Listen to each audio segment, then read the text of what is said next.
Welcome বন্ধুরা, আজকে তোমরা লেগে লইছি নতুন একটা ঢিংচাক রেসিপি, যেটা আমি তৈরি করবো মাজা দিয়া। তোমরা চাইলে অন্য কোনো ড্রিঙ্কস, অন্য কোনো সফট ড্রিঙ্কস দিয়েও এটা বাড়ির মধ্যে চেষ্টা করতে পারো, বুঝছো? তো আমি আজকে যে রেসিপিটা তোমার সাথে শেয়ার করবো, এটা হলো একটা আইসক্রিম।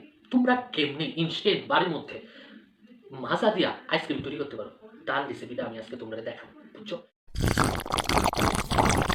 মাজা ছাড়া আর যা যা নিছি তা হইলো একটা কেচি, ছোট্ট কেচি। তোমরা এটার বড় ছোট আকারে যে কোনো সাইজেরও নিতে পারো। আর এই মাজার আইসক্রিম বানাতে লেগে তোমরা কয়েকটা আইসক্রিম স্টিকও নিতে। তো প্রথমে আমাদের এই মাজাটা নিতে হইব। মাজাটার এইটা যে স্ট্রটা দেওয়া হয়েছে, স্ট্রটা না খুললেও চলো, স্ট্রটা গায়ে লাগানোই থাক, কোনো অসুবিধা নেই। তো আমরা একটু মনোযোগ দিয়ে তোমরা সবাই দেখো, উপর এইখানে যেখান দিয়ে আমরা স্ট্রটা ইন করি ভিতরে, এইটা ছাড়া আমরা এই দুইটা পাড়ের মাঝ বরাবর একটা ছোট্ট কাট করবো কেচির সাহায্যে। যদি তোমরা ছোটরা বাড়িতে এটা চেষ্টা করো তাহলে বড়রা সাহায্য নিতে পারো। তো আমরা তো মোটামুটি বড় হয়েছে গেলে আমরা চেষ্টা করতেছি, ঠিক আছে? তো মোটামুটি তোমরা দুটা দিয়েও করতে পারো বা একটা পাশ এসেও করতে পারো, ঠিক আছে? দেখতে পাচ্ছ? তো আমরা এবার এটারে মধ্যে দিয়ে ছোট্ট একটা কাট করার চেষ্টা করতেছি। কমপ্লিট। এবার হইব এই যে স্টিকটা, এই স্টিকটা এবার এখান দিয়ে এন্ট্রি করে রাখলাম। এই দেখো বন্ধুরা, তোমরা এইভাবে ঠিক মাজার আইসক্রিমটা তৈরি করতে পারো, ঠিক আছে? এবার বাদ বাকি মাজাগুলো আমি এরকম ভাবেই একই প্রসেসে কইরা নিতেছি, তোমরা তাকাই থাকো। তোমরা এটা করানোর সময় মাথায় রাখবা যাতে কাঠিটা একদম মাছ বরাবর ঢুকে, একদম মাছ বরাবর যাতে ঢুকে, একদম ভালোভাবে মাছ বরাবর যাতে ঢুকে। এই দেখতে পেতেছ, এই দুইটা হয়ে গেছে গা। এবার 3 নম্বরটা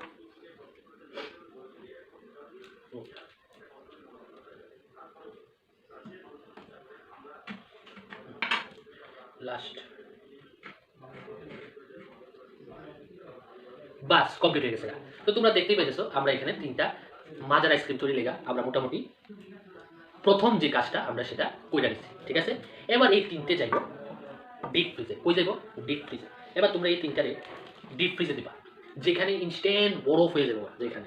এবার এই 3টা জিনিসকে তোমরা লয়ে আসবা ডিপ ফ্রিজে। ডিপ ফ্রিজে মোটামুটি 8 থেকে 10 ঘন্টার মতো রাখতে হবে, যতক্ষণ না মাজাটা জৈমা যাবে ততক্ষণ অবধি রাখতে হবে। তো বন্ধুরা, তোমার সাথে আবার দেখা হইব 8 থেকে 10 ঘন্টা পরে।